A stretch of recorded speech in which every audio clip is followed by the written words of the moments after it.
Olá, boa noite. Boa noite.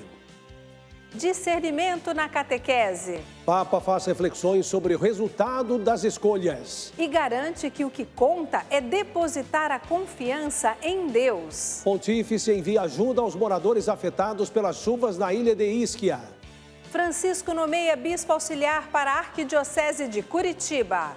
TSE proclama resultado das eleições após aprovar contas de Lula e Alckmin. Em Sergipe, fiéis se preparam para a celebração da festa de Nossa Senhora do Loreto. Petrobras reduz o preço da gasolina e do diesel nas refinarias. Brasileiro gasta 1/3 do salário para pagar dívidas. Pedro Castilho é destituído da presidência do Peru em votação do Congresso. E a emissão da carteira de identificação da pessoa com transtorno de espectro autista. Esta é a TV da Inspiração Católica Canção Nova. Está no ar o Canção Nova Notícias, a serviço da vida e da esperança.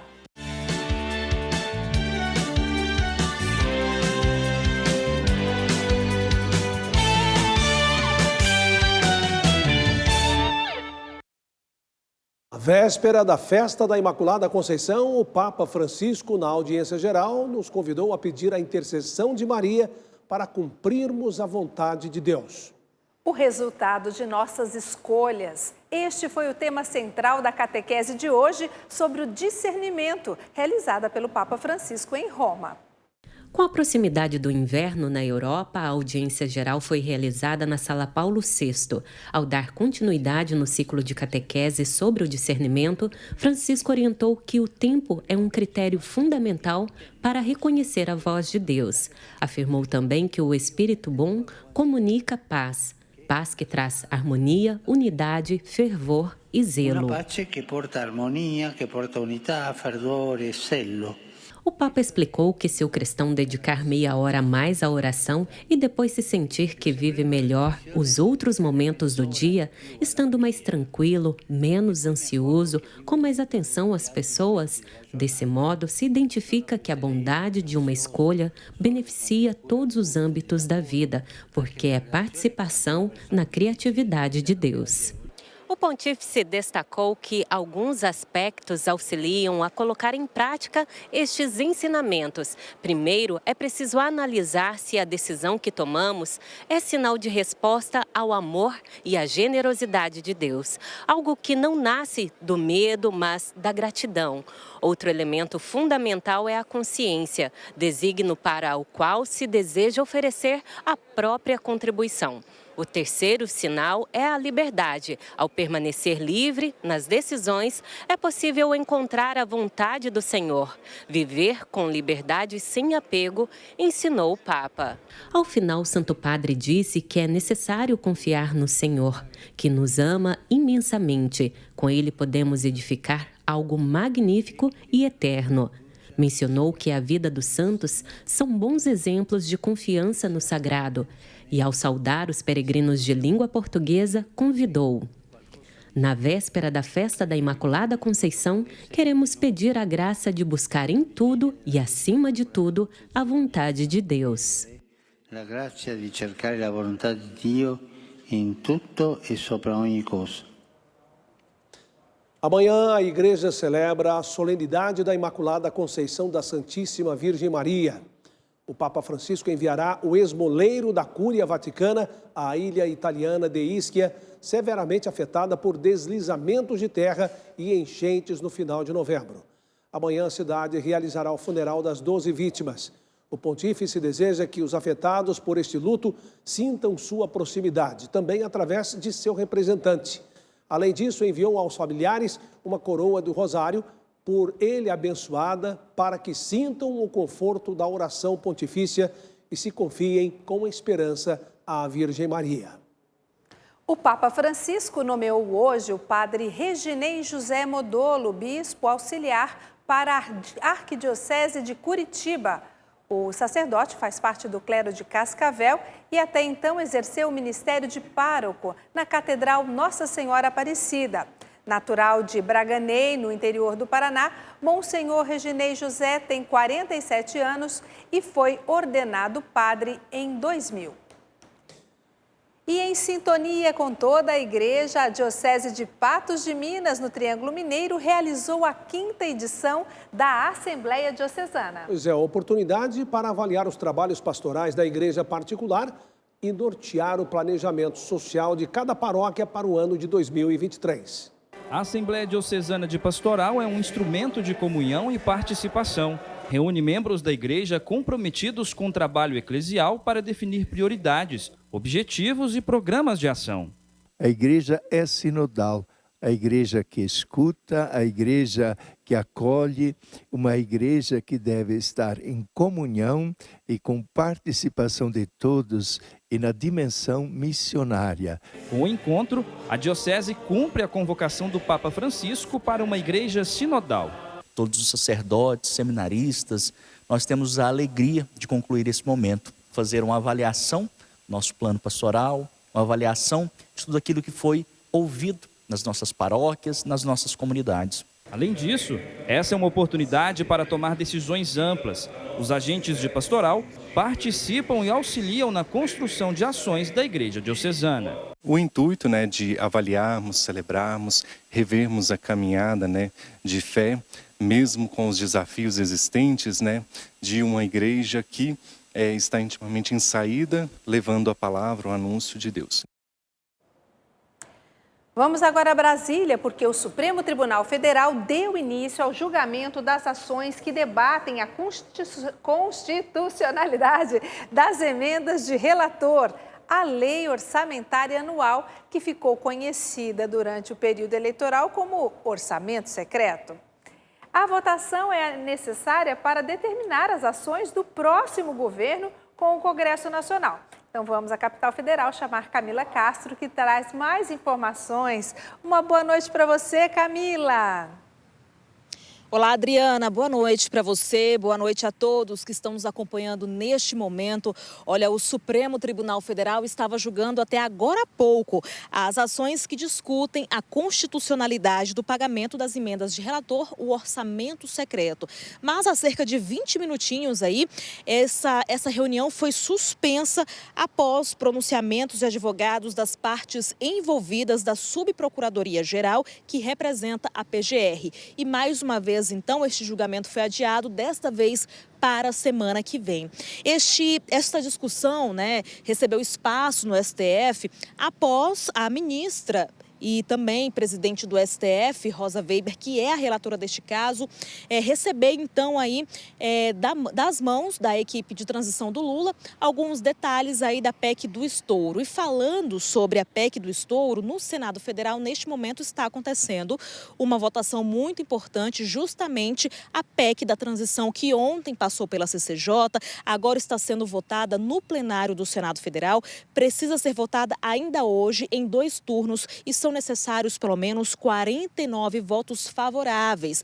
A equipe de transição do presidente eleito, Luiz Inácio Lula da Silva, disse hoje estar confiante e disse até que a PEC pode ser votada aí com cerca de 60 votos. Lembrando que essa PEC já deu muita polêmica, mas está caminhando, ainda faltam algumas etapas. Se passar hoje pelo Senado, segue para a Câmara dos Deputados. Eu volto com você, Adriana. Ótima noite.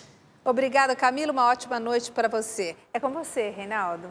Obrigado, Adriana. Olha, antes de encerrar o primeiro bloco, notícia internacional, porque o presidente do Peru, Pedro Castillo, foi destituído esta tarde pelo Congresso, horas depois de tentar dissolver o parlamento e antecipar eleições, decretando estado de exceção.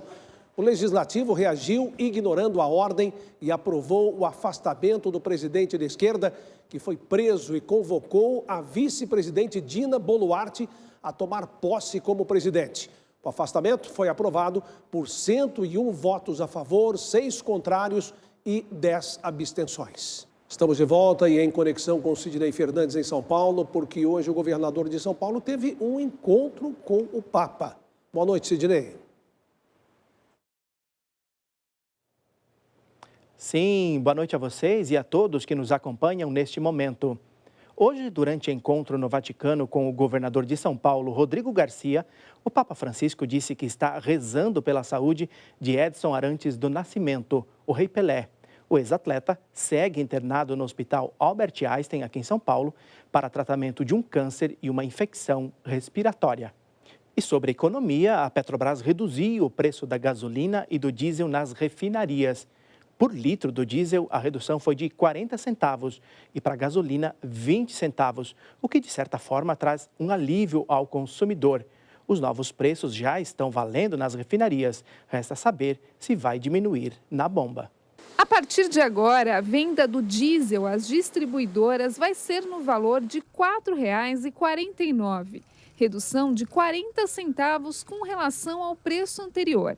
Já a gasolina passa de R$ 3,28 para R$ 3,08. Considerando a mistura obrigatória de diesel e biodiesel, o valor cobrado pela Petrobras aos postos será de R$ 4,04 a cada litro vendido na bomba. Na gasolina, que é misturada com etanol, o valor será de R$ 2,25 por litro.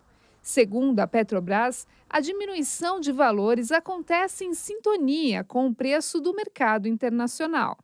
A Petrobras trabalha com o mercado internacional, né? E o barril de petróleo lá fora caiu, né? Caiu de preço. Então, ela tá repassando essa diminuição de preço do barril do petróleo. E como o dólar está meio que estável, né, nessas últimas semanas, então ela está repassando esses valores para as distribuidoras, não para os postos. Ela repassa para a distribuidora. E a distribuidora, sim, depois repassa para o posto. Mas a redução do preço dos combustíveis para as distribuidoras pode demorar a chegar no bolso do consumidor. É que cada posto pode ajustar os preços de acordo com as despesas do estabelecimento. E a distribuidora, quando sobe, ela não espera. Ela repassa à 00:01.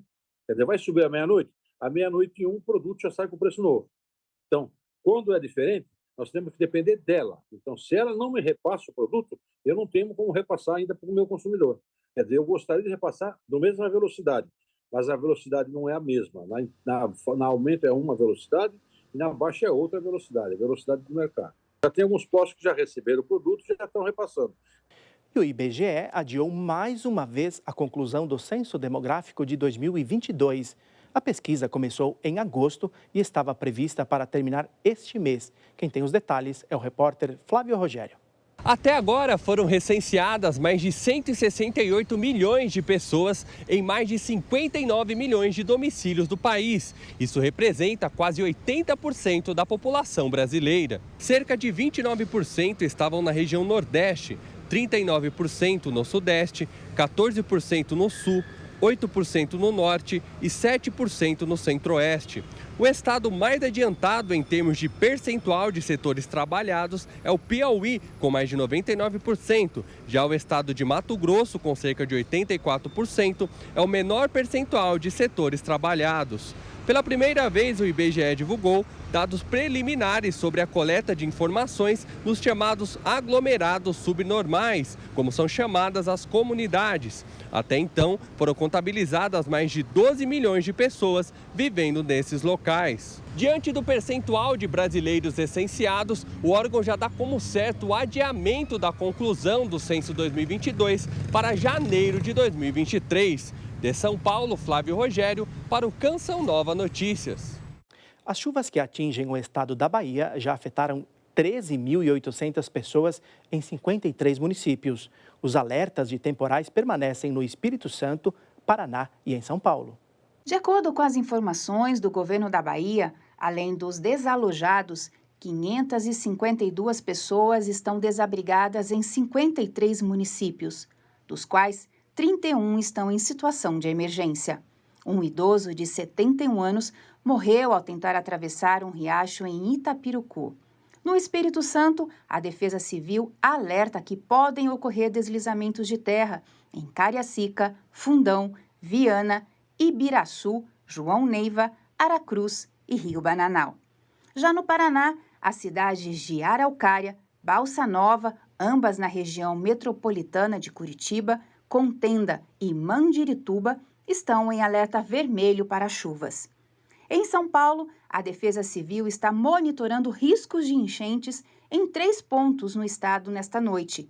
Os alertas incluem a capital, a região metropolitana, as regiões de Itapeva, Itaberá, de Araçatuba, Guararapes e Birigui. Por hoje é só, mas seguimos de olho nos principais assuntos da igreja e temas que mexem com a vida da população. Ainda sobre chuvas, vamos saber como vai ficar o tempo amanhã com Yara Naires. Eu volto amanhã. Boa noite a todos. Boa noite, Yara. Olá, Sidney. Boa noite. Bom descanso a você. A chuva está forte aí na capital. Já por aqui no interior, hoje o tempo mostrou também instabilidades, pancadas de chuva no decorrer do dia. Vamos ver então como ficará o tempo amanhã em todo o país. Destaque para as fortes chuvas que seguem pelo sudeste e centro-oeste. No sudeste, chove nos 4 estados, de forma mais intensa no centro-norte do Espírito Santo, passando por Vitória, capital. Além do norte de Minas Gerais e em áreas isoladas de São Paulo e do Rio de Janeiro. O calor continua abafado com máxima de 30 graus na capital fluminense. Os temporais também afetam o centro-oeste. No Distrito Federal, a chuva ganha ainda mais intensidade, mas as temperaturas permanecem altas com calor de 34 graus em Cuiabá e 33 em Campo Grande. O sol aparece novamente por essas áreas do Nordeste e da região Sul, além do Norte, onde as temperaturas sobem e o tempo aberto intercala com períodos de chuva. No Nordeste, o alerta vai para os baianos. É que a passagem de uma frente fria no Sul e Sudoeste reforça os temporais. A máxima na capital baiana pode registrar 30 graus. Bom, essas são as informações de hoje. Volto com vocês aqui no estúdio. Reinaldo, Adriana, uma excelente noite a todos. O Copom, Comitê de Política Monetária do Banco Central, decidiu agora há pouco manter a taxa básica de juros da economia brasileira, a Selic, em 13,75%. Esse percentual está sendo mantido pela terceira vez consecutiva. A expectativa do mercado é de queda da taxa de juros em 2023, mas esse resultado vai depender da política adotada pelo novo governo. Vamos a Brasília com Ronaldo da Silva, que traz algumas informações, dentre elas uma decisão do Tribunal Superior Eleitoral. Uma boa noite, Ronaldo, bem-vindo. Para vocês também eu desejo muito boa noite e da mesma forma para todas as pessoas que agora nos acompanham. O plenário do Tribunal Superior Eleitoral proclamou eleitos para os cargos de presidente e vice-presidente da República Luiz Inácio Lula da Silva e Geraldo Alckmin. A proclamação ocorreu na noite de ontem e foi possível após a aprovação do relatório final de totalização do segundo turno das eleições. O plenário do TSE também aprovou por unanimidade a prestação de contas da campanha de Lula e Alckmin. O tribunal confirmou para 12 de dezembro, às 14 horas, a realização da cerimônia de diplomação. Depois de 12 meses de trabalho, o 13º salário ajuda na hora das compras. Mas, com dívidas para pagar, os brasileiros vão precisar adaptar os presentes e a ceia de Natal e o Ano Novo para caber no orçamento. Uma pesquisa da CNC, Confederação Nacional do Comércio, divulgada ontem, mostrou que o brasileiro gastou, em média, 30% do salário apenas para pagar dívidas no mês de novembro. Outros 17 se consideram muito endividados. De fato, a inadimplência vem tirando o sono dos consumidores brasileiros. Desde o início do ano, você tem aumentado cada dia a inadimplência, ou seja, hoje cerca de 1/3 da população que recebe até 10 salários mínimos está endividada ou com dívidas atrasadas. 40% do orçamento comprometido com pagamento de dívidas. Nesse cenário, não é de se estranhar o aumento da inadimplência, sobretudo em função do aumento da taxa de juros. Com contas para pagar, o brasileiro vai precisar usar a criatividade para preparar as festas de fim de ano e comprar os presentes.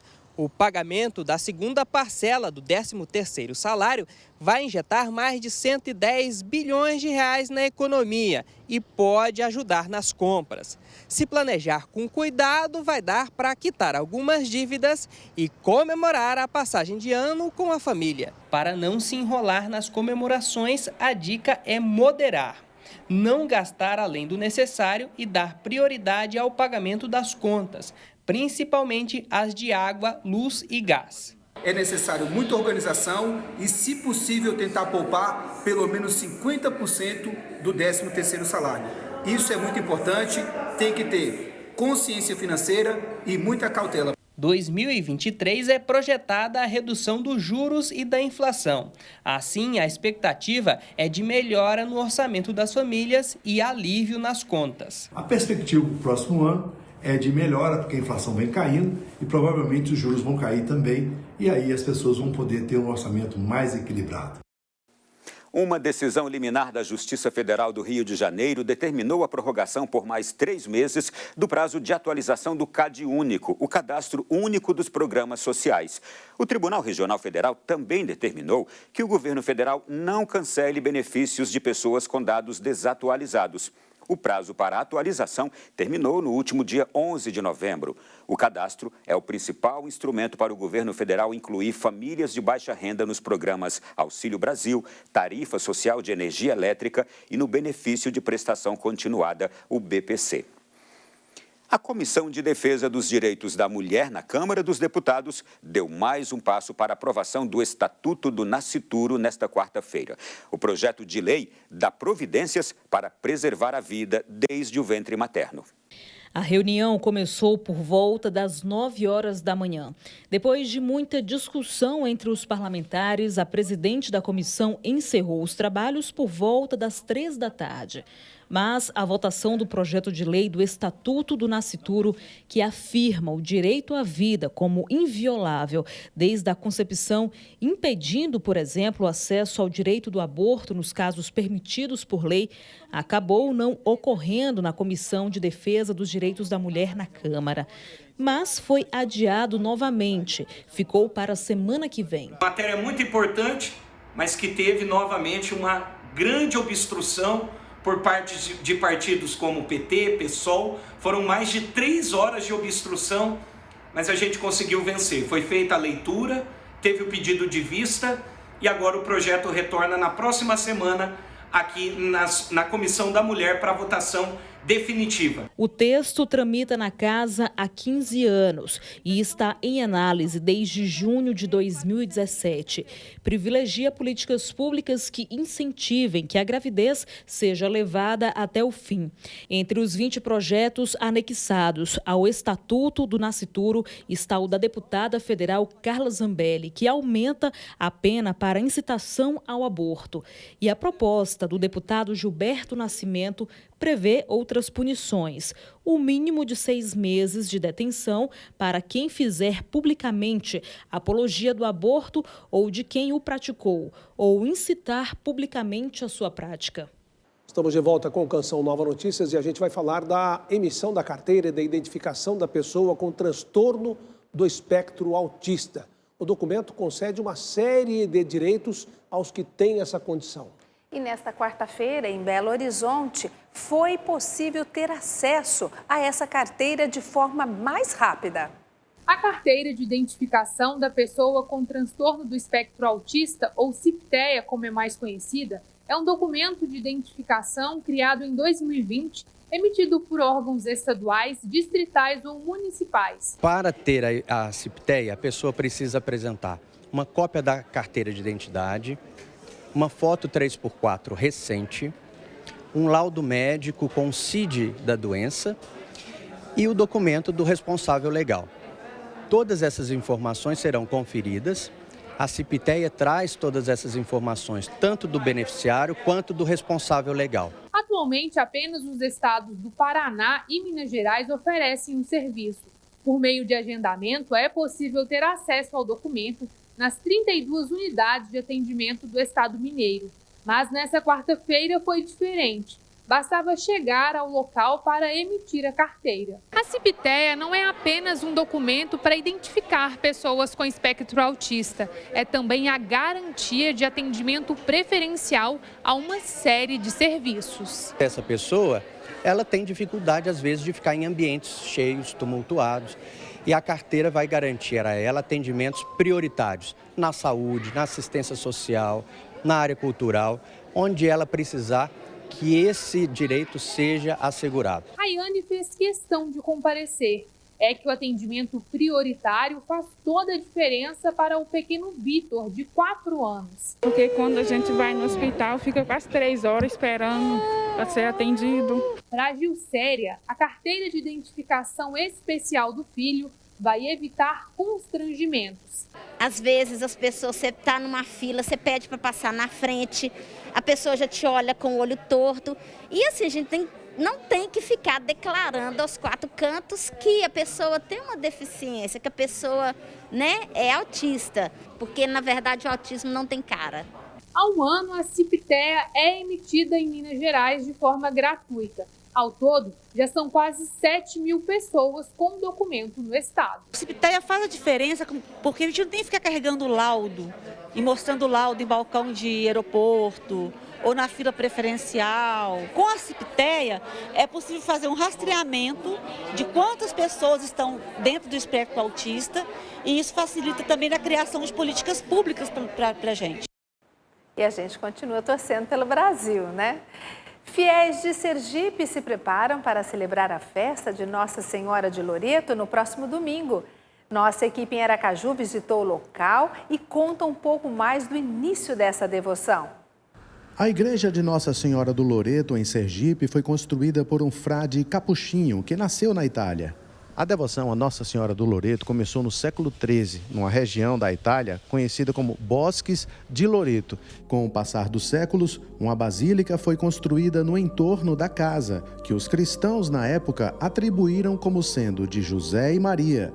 Segundo o padre William, não há comprovação de que a residência em Loreto seja de fato a mesma que Maria viveu em Nazaré, na Galileia. Mesmo assim, a devoção se espalhou. Na Itália, quando a casa apareceu, e através de estudos verificaram que era a casa de Nossa Senhora, sim, porque se tratava de uma construção que não existia lá na Itália, material igual àquela casa que apareceu. E as medidas da casa eram iguais às medidas que ficaram do alicerce lá em Nazaré. Certo é que os frutos dessa devoção são reais e visíveis entre os jovens engajados nos movimentos da igreja. Eles, inclusive, preservam um lema: antes morrer que pecar. É para incentivar a gente a não pecar mesmo, né? E como é que você faz quando o seu amigo peca? Aí a gente repreende, né? É uma luta diária, né? Que, querendo ou não, como o nosso lema é ser santo. Então tem que ter o respeito um entre o outro.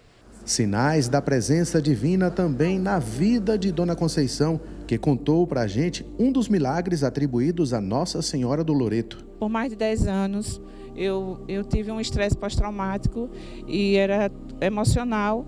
Eu não podia me emocionar que eu caía. Então, mesmo com toda a dificuldade de estar caindo nas casas quando eu ia visitar, eu recebi a cura total. Hoje, graças a Deus, eu sou testemunha desse milagre.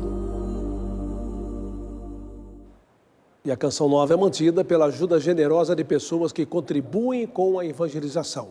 A construção de um mundo melhor, obviamente, passa pela ação de pessoas que se unem pelo bem comum. Vejam só, graças à sua ajuda, nós alcançamos 19% de nossa meta na campanha do projeto Dai-me Almas neste último mês do ano, o mês de dezembro. Vá lá, acesse clube.cançãonova.com e faça a sua doação. E obrigado por assumir conosco o compromisso da evangelização. Começou o acampamento Osana Brasil na Canção Nova e com uma novidade. A padaria, na sede da comunidade, está lançando o café Vovó Josefa. Café e pão, a dupla de todas as manhãs. E a combinação com pão de queijo. Quem resiste se for acompanhado de bolo?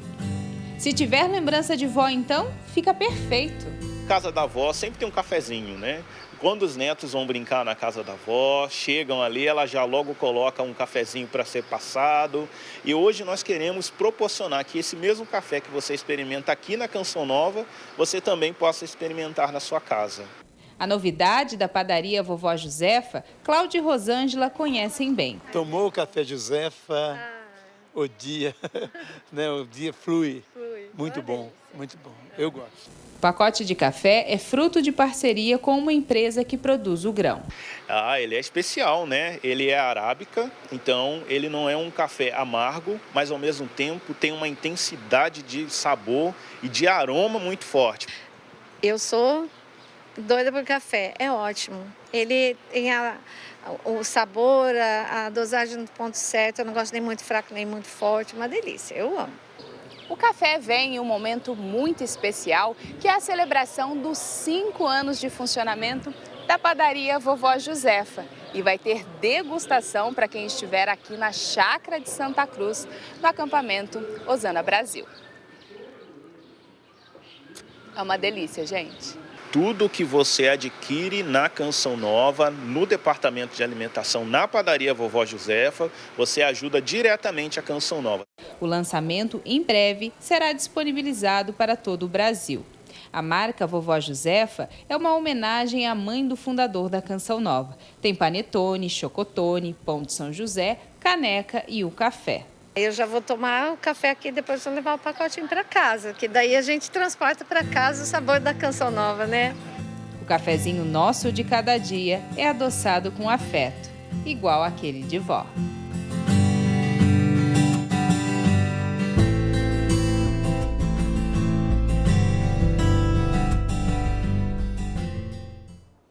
O lançamento oficial será na sexta-feira, dia 9, durante o acampamento Osana Brasil. E aí eu fiquei com vontade de experimentar esse café. Vamos aguardar, né? O lançamento na sexta-feira, né? Isso aí, vamos lá para tomar, né? Fazer a degustação. Sim. E o Canção Nova Notícias fica por aqui. Mais informação continua em nosso portal noticias.cançãonova.com. Assista daqui a pouco às 8 horas a transmissão da Santa Missa do Clube da Evangelização direto no Santuário do Pai das Misericórdias. Uma ótima noite para você. Boa noite, paz para você.